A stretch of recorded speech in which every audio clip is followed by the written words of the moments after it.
Hey guys, it's Nick from Retro Games HQ, and today I am showing you the Final Stardust KickStarter campaign preview page, which it's not, ready to go yet, is not live.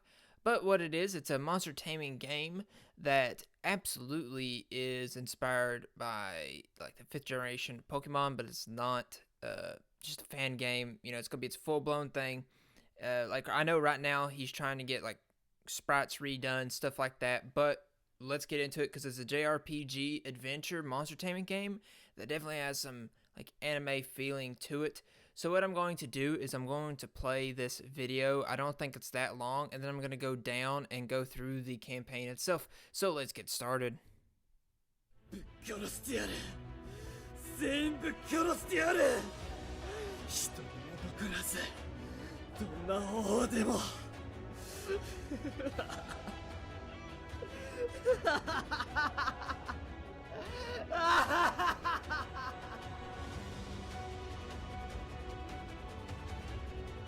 バーベモさんのところに戻りましょう。世界最強のエレメントマーキュリー。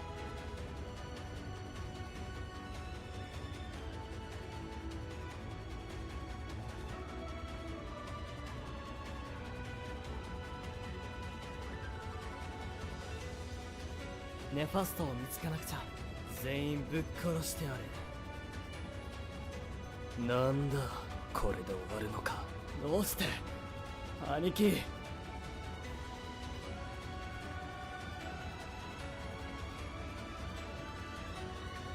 な兄貴。ネファストー。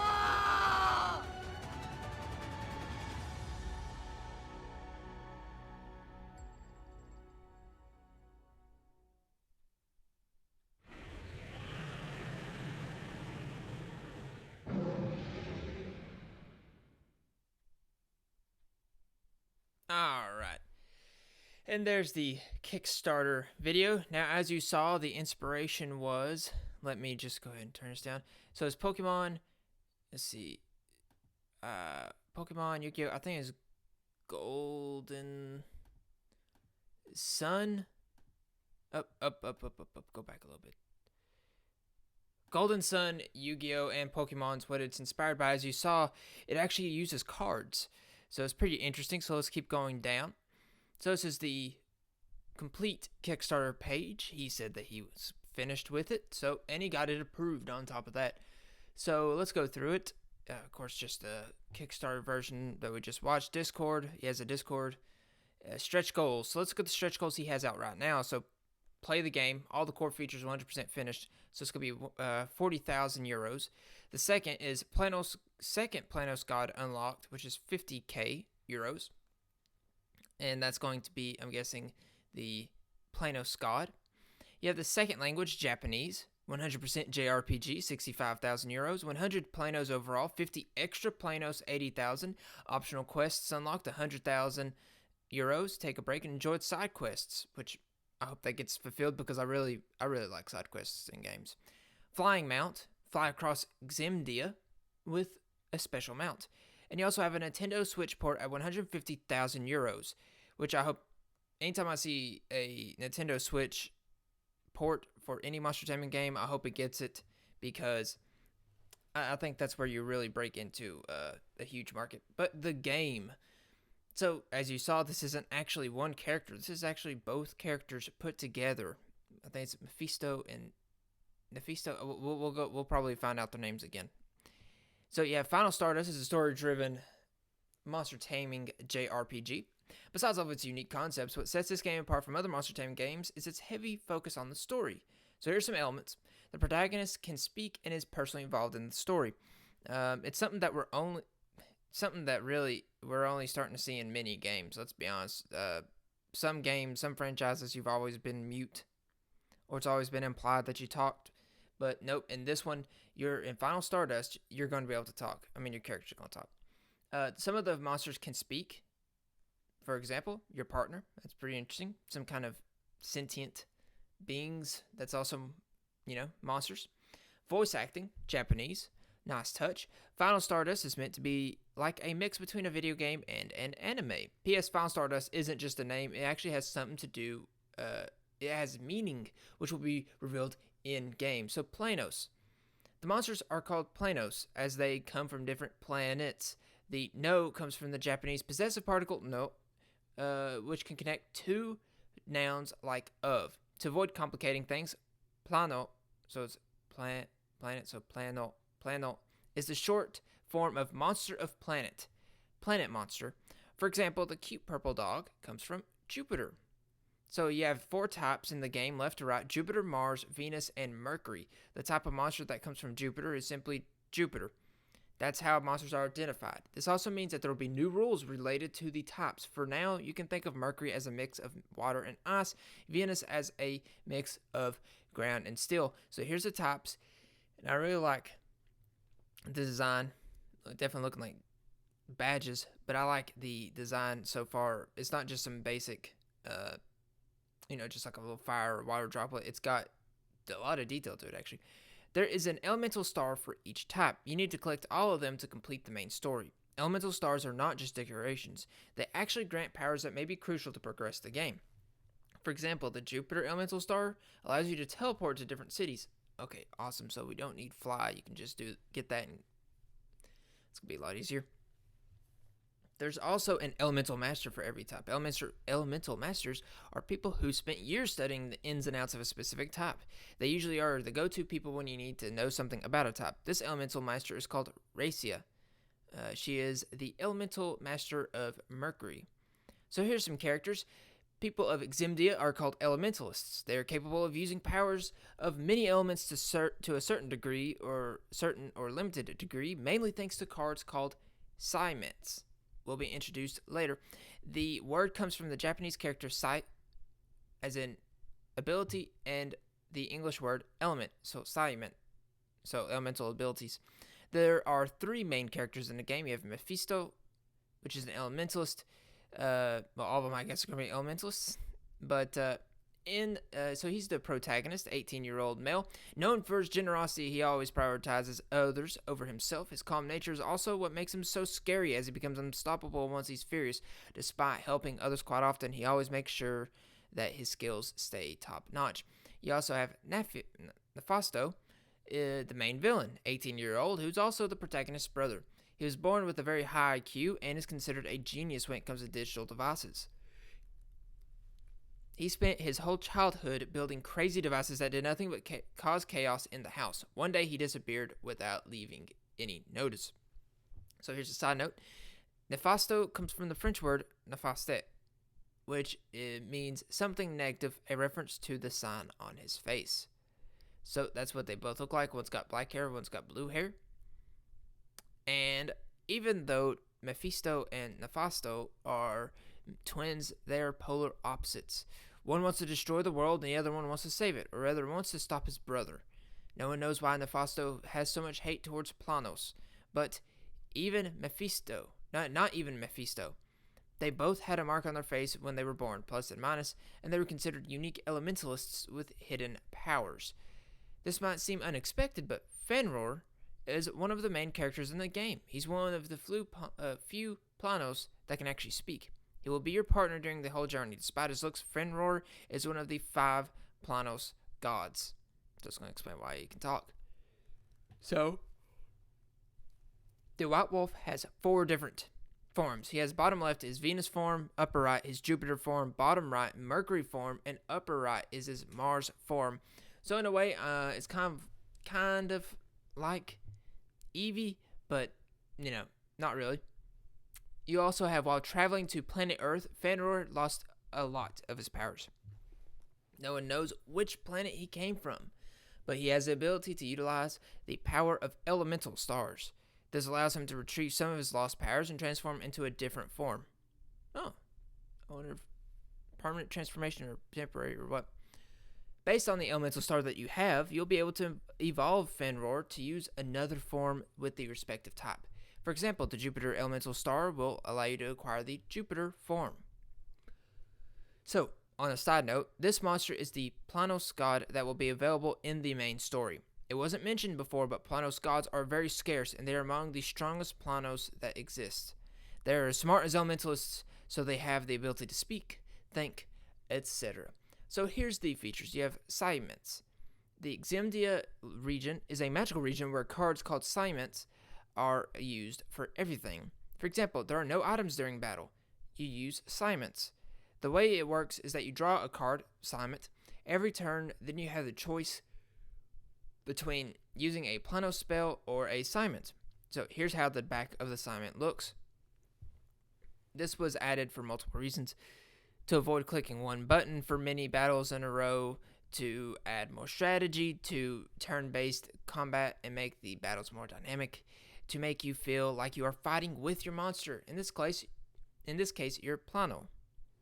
So here's a few, I guess, the fronts of them. There are 4 main cards that you can use in battle. Sealing Siments. These cards are used to steal Planos. You have supporting Siments, which are cards used to do things like healing your Plano, increasing his defense, etc. Augmentation Siments.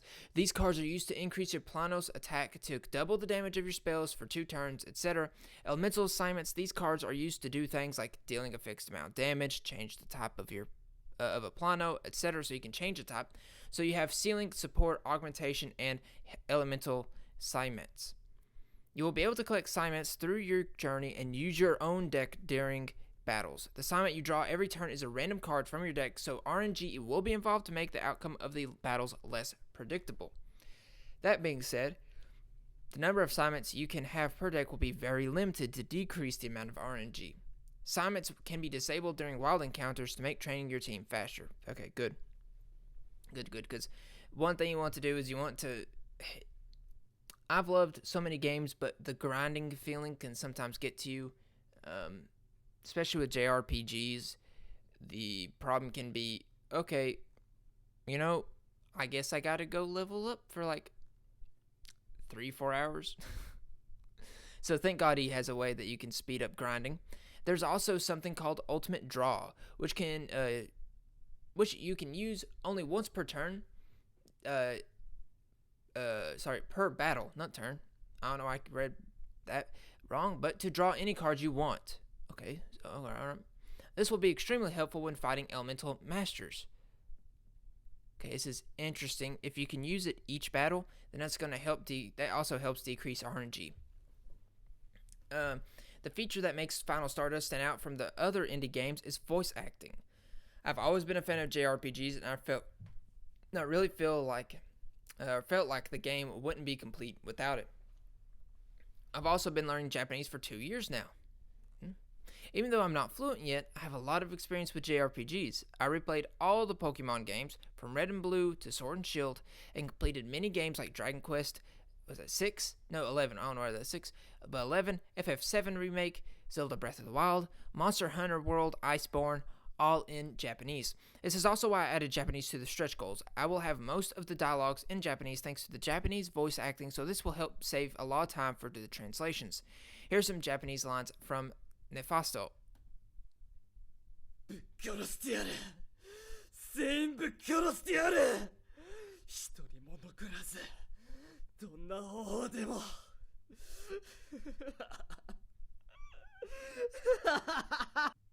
なんだこれで終わるのか悪いな兄貴 Alright, so that's what we heard during the trailer. Now, I'm gonna be, these lines and the voice acting absolutely have an anime feeling to it, like, not just because of the theatrics of it, but also because of the specific words. It's definitely, no one speaks like that in Japanese, really, but it's supposed to be anime, and guess what? I freaking love anime. I love, Yu-Gi-Oh! Pokemon. I've never played Golden Sun, which I might actually play it just because of Final Stardust saying that it's inspired by it, which I might, I have no idea what Golden Sun is, but so far, considering I like the feeling, because this is still in early development, you gotta realize that, that's why they're having a Kickstarter, still in early development, I really like the feeling of it so far, especially knowing there's going to be a lot more work done. I know, I think he said he's going to do more sprites and stuff, but I like the feeling, I like the direction that it's going in, absolutely, and I like the voice acting. Freaking, yeah, many games just don't have voice acting. I mean, some don't need them, but, things like Pokemon Sword and Shield needed them. Otherwise, you have awkward things where whatever Marnie's brother just tapping his foot and you can hear tap, tap, tap, tap, tap, when it sounds like he's just singing. That sounds horrible. But anyways, here's the translations, like, I will kill them all, or I will kill all of them, things like that. Evil Laugh. We saw all this in the trailer, actually. You have art style. So a lot of people tell me that the art style is very similar to Pokemon, and my answer to that is yes, but no. The thing is that I'm not an artist, but I know people want to see footage from the game. So what did I do? I tried to find the best way to visualize my game design without spending forever to have gameplay footage. I went for a style that's very similar to Pokemon because of all the great resources that were available online. If I went for something similar to Golden Sun, for example, it would have been way more complicated. So one of the funding goals is to hire an artist that will help me establish a real style for the game. This is literally what I've been talking about. Final Stardust is not Pokemon, so the final art will be more unique and way different from what you have down below. So that should shut up anybody that has so far thought this is way too much like Pokemon or Copycat. This shuts it down completely. And I've seen people say that, and they need to, stop it because it's not, and he's been explicit about it. I understand everyone's concerned, but please keep in mind that the game is still in early development, which means that the final result might be completely different. Even the game design is not 100% final.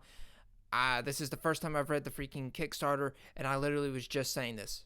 I mean, what was it, maybe 2 minutes ago? So here we go. So footage. Reminder, this footage is not the final version. The game is still in early stages of development. So here you're traveling around with Fenrir. Then again, he talks. He's like, let's go back to Mr. Bob-Bam's place. A little mini-map in the bottom right. You have your UI right here. Of course, this is subject to change, especially since he's going to be changing it up a lot. Fenrir will follow you throughout the whole adventure. He's also the one who will give you information about your next quest in case you forget what you have to do. It's nice. So here's a little, Dagu. I don't know why I said it weird, but Dagu. But here's a Dagu versus Fenrir, and of course, this is not final footage, as it said in the Kickstarter campaign trailer. At first look at the battle transition animation. I'm still experimenting with different camera angles. It still needs some polishing, and there will be better animation for the summoning, not just a flash effect. An example of assignment use. Here I'm testing a second version of the battle UI since I am still trying to find what would look best for the game. The circles under the monsters are there to emphasize the player's turn. Oh, like that. If your circle's white, it means it's your turn. If the enemy circle's white, then it's his turn. You can also notice that your monster's portrait will have extra brightness. White borders when it's your turn. Oh, I see. Okay. Pretty much it's just, hey, it's your turn. As for the language, I added Japanese to show people the possibility of having a second language, Japanese, after English, of course. I really like that. A first look at the bigger Planos God in-game. This is supposed to be the beginning of a cutscene. So, there he is. So let's see. The animation is not complete yet, but you can see you have the possibility to use Fenrir as a mount once he evolves. This will be your primary way to get around faster on the map. So screw box, you have Fenrir. I like that. Just like I like the teleportation thing instead of fly. So 100% community based. I don't want to get ahead of myself, but I'm probably the only game dev who shares absolutely everything about his game. This is something that I take pride in and that I want to do until the release of the game, which means that you will have years of content related to Final Stardust for free. One of the reasons why I document everything is to show people that nothing is based on luck. Usually when something happens, I already talked about it in a previous video. You will see me looking for an office, welcoming new employees, creating planos, and everything else in between. If you always wanted to see how a video game is made from scratch, then this is your best chance to do that. Does game studio vlogs sound exciting? Here's the first video I made where I was thinking about making the game. Now I'm going to skip this for now, but you can go to it. I am building a gaming company, and look just for this thumbnail, you're going to see it, episode 0. Since I'm quite active on YouTube, you will be able to create the game with me as I am doing it. Naming the cities, planos, characters, establishing the game mechanics, adding new features, everything will be decided by the community. This means that the project is 100% community based and you'll be responsible for the outcome of the game as well. There's a reason why I don't have a social media accounts for the game. You are talking straight to the creator and this won't change until the game is complete. Now, if you want to, you can join his Discord, which I'm going to put a link in the description below. He actually has an idea suggestions channel in his Discord that he responds to people in, so he's 100% correct. If you want to influence this game, then just talk to him in the idea suggestions channel on his Discord. So you have a 30 days stream on YouTube. On a side note, I will be streaming every day during the Kickstarter campaign for at least 5 hours a day. You'll be able to ask me questions as I'm going all in on marketing. So check out the YouTube channel for more info. Now, I am going to post his YouTube channel as the second link. The first one's going to be his Discord and then his YouTube channel. So his name's I'm gonna butcher your name. I'm so sorry about this. Nour Saidana, because I know you're French. Nour. I don't know. The name is Nour Saidana. I'm probably butchering this again. Sorry. And I am the creator of Final Stardust. My real name is Noureddin. But I prefer Nour because it's easier to say for everyone. I share everything publicly, so you can probably find my personal address somewhere. I know I've butchered your name like 5 times, and I'm going to continue to say sorry.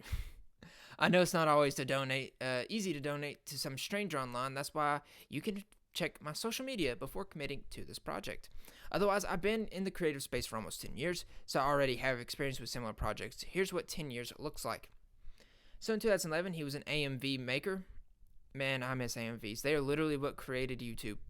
Video editing and design, March 2016, gaming YouTuber, Twitch streamer, June 2018, entrepreneur, February 2020, software engineering degree, and September 2020, game developer.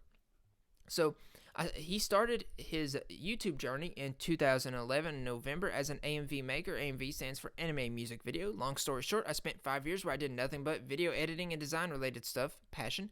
Due to some unfortunate events, my YouTube channel got taken down, and that was big enough of a blow to me to quit the field. Completely understandable.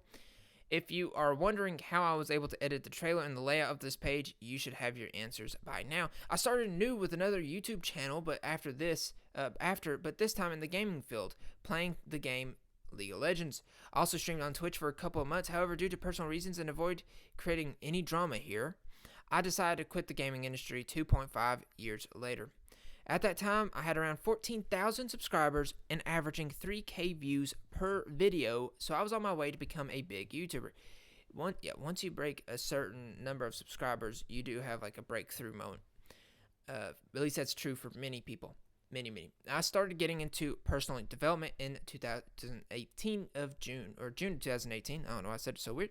I eventually wanted to learn everything I can about business. Needless to say, I lost everything on YouTube and I became a nobody once again. I got my software engineering degree in February of 2020. And in September 2020, I realized that I have always been a creative person and that everything I have done was leading me to game development. The rest is history. So here's the inspirations, as I was talking before: Pokemon, Golden Sun, and Yu-Gi-Oh! I'd be lying if I said that all the ideas in this game are original. I got many ideas from different games, but here's the main inspirations. Pokemon. I played this game for 20 years, and it was my favorite game until Gen 5 included. There's something about the 2D sprites that makes me feel like the old games, makes me like the old games more than the recent ones. I just wish they tried to make a deep story like Final Fantasy, for example. I actually agree with that. Personally, if they would have made a side game that had more of the manga feel, the story, I would have liked that. Golden Sun, the best JRPG on Game Boy Advance, period. Unfortunately, no one wants to make the sequel on Nintendo Switch. Yu-Gi-Oh! My favorite anime until 5Ds included. Again, I actually agree. I just wish they did an open world game inspired by Tag Force on the latest consoles. One of my favorite games is the Tag Force games. Because I don't like how these games turned out, I decided to make my own version of them. However, I can't possibly make 3 different games. Since I'm torn between all these options, I decided to combine everything into a single game and see how it goes. So, here we are. So, here's why he's picking Kickstarter. In case it's still not clear, I'm working solo on the project. All the game design is made by me, and I only use the help of freelancers when needed. In fact, the first iteration of the game was a disaster because I tried to absolutely everything myself, including art and music, even voice acting. So this is the prototype version. You can watch it when the Kickstarter goes up. I quickly realized that there's no way I can handle all the different aspects of the game, and that's when I started working with freelancers. I worked with 30 plus different freelancers, mainly for art, and this added so much complexity to the project. So hold on, so you have base, active, timeline. Let me get to the... Let me get through this part. I'm going to go to the tiers, and I'm going to come back to it. Even when I work with an artist, I am still heavily involved in the process since I am responsible for all the game design. If you want to see what it looks like, you can check out this 40-minute long video where I go in depth about my work process. This happens 90% of the time. I rarely accept something 100% done by the freelancer. I like that. You got to... What he's doing pretty much is he's getting something made and then he's changing it to match the mood, the tone, whatever you want to call it, the feeling of what he's going for. He's fine-tuning it. So I'm sure that you can see the difference between the first and second current iterations. The next iteration will be even more different, and that's where the game is going to have its own identity. However, to make that happen, I will need more money to establish longer contracts with at least one developer and one artist. As a junior developer, there is no way I can build a whole JRPG on my own. I need a technical guy that I can rely on for all the complicated things. He will also be the one to ask whenever I want to implement a crazy idea that comes from the community. As for the artist, he will help define the art style that we will go for during the next iterations of the game. That way people don't have to worry about Nintendo suing me. I want my game to be as unique as possible, and this is why I am introducing new concepts to the monster taming genre. That being said, it's easier said than done when you aren't really an artist. I may have a lot of different skills as stated before, but I'm more of a jack of all trades than a specialist. This is why I need the right people to join me with the project. If we ever cross the 100k mark, I will hire full-time employees, obviously. Keep in mind that the salaries in Europe are way lower than in the US. Fun date. The launch date is my brother's birthday. So I'm going to get to the timeline. After I get to the tiers, the pledges, I'm guessing that these are established. He said that this is 100% done, and it's approved by Kickstarter. So let's go on. So you can pledge €1 or more. So I'm the only person working on the game, so every contribution matters, including yours. You'll receive a digital pack of high-res images. Now you can also pledge €20 or more. New Elementalist, Early Bird. To thank you for being an early backer, you will get everything at a discounted price. Start playing the alpha version of the game, get the digital copy of the game once it's released, and receive the main soundtrack on top of the high-res images digital pack. Now you only have 100 spaces for this, so I would suggest getting it while you can. So you have Rookie Elementalist, which is... Let's see, your name will be mentioned in the Holy Stone. The stone contains the names of all the elementalists that fought during the war against Planos to restore peace on Earth. It will be available in-game, so everyone will see your name. It includes all previous rewards, €50 or more. Only 200 of those left. Pledge €75 or more, you get a Fallen Elementalist. Not only will your name be in the Holy Stone, but you'll also be one of the legendary elementalists that fought during the war and have your own statue, all previous rewards included. Pledge €100 or more, Lore Fanatic. You are a lore lover and you want to know as many things as possible about the game. Get a digital book that will cover more details about Final Stardust. This book will contain concept arts and illustrations related to the game. So it's a PDF format, includes everything before. Pledge €250 or more, Villain. Start your journey with a dark version of Fenrir along with the dark forms / evolutions. Okay, so there's gonna be dark forms form. It's gonna be sweet. So you get everything, including Dark Fenrir. So let's see. Pledge €500 or more, get a mysterious assignment card that will allow you to teleport to another island where you will find a Planos god. So it's an event, Planos god thing that's gonna happen. You're gonna also, let's see. He also has a celebrity tier, which is €750. And you'll get a unique, only for you, high-resolution image of your favorite Plano with any pose you want. The image will be signed by me personally, and I will write any message you want. So, that and everything. Beforehand, €1,000 or more, anime fan. You will work on one of the cutscenes with me personally. And we will establish everything together. So the dialogue, the Japanese voices, the animation, etc. includes all previous reward tiers. Now you get to... If you pledge €2,000, you get, to design and create a plano. can be a Planos god from scratch, no concept art or idea needed. You will work hand in hand with me on the concept art, the pixel art sprites, and everything else related to the Plano. Includes all previous tiers. So you will also be able to get Elemental Master if you pledge 2,500 euro. You will build an Elemental Master from the ground up. Choose the look, dialogue, team, and even the Japanese cutscenes. The types will be given out on a first come, first serve basis. So I really like that so far. A pledge 3,000 euros or more and you get a Dark Elemental Master. You will build a Dark Villain Elemental Master from the ground up. Choose the look, dialogue, team, and even the Japanese sentences. The types will be given out on a first come, first serve basis. Then a assignment expert. Work with me on 5 different assignment cards, assignments rather, and let's establish better strategies with the card system. And everything else is included. Now, there's only 2 of those. You also have 6,000 euros, which you have a podcast enthusiast. You will have an interview with me up to 2 hours where you can ask me absolutely anything you want. You can upload the interview video anywhere you want. So that's for a 6,000 euro pledge or more, and that includes everything beforehand. So, yeah, making sure. You also have CEO pledge tier, which is 8,500. Good lord, not 85,000. 8,500 euros. You know what? Come straight to Paris and be the CEO for a whole day. Ask unlimited questions and meet the future team that will work on the project. You can even shoot videos and you can upload to your social media. Needless to say, everything will be paid for you. You are the boss. It includes all previous reward tiers. Now that's actually pretty sick. I'll be honest. Be able to be there, be that involved, that's pretty awesome. So that's all the tiers, and it is a wealth of tiers. I actually like the amount of tiers, the variations that he has with it. So let's keep going. Keep going back down. Now, for many people, what's important is the timeline. If the campaign ends up being successful, I will need around 2 years to build the complete version of the game. Obviously, the release date will be heavily influenced by the final amount I collect here. The good news is that you will be notified about any change that happens if you follow my YouTube channel. Don't forget, I share everything. So, August 2020 is the beginning. You have game design, early development. December 2020 is a Kickstarter from a solo to a team.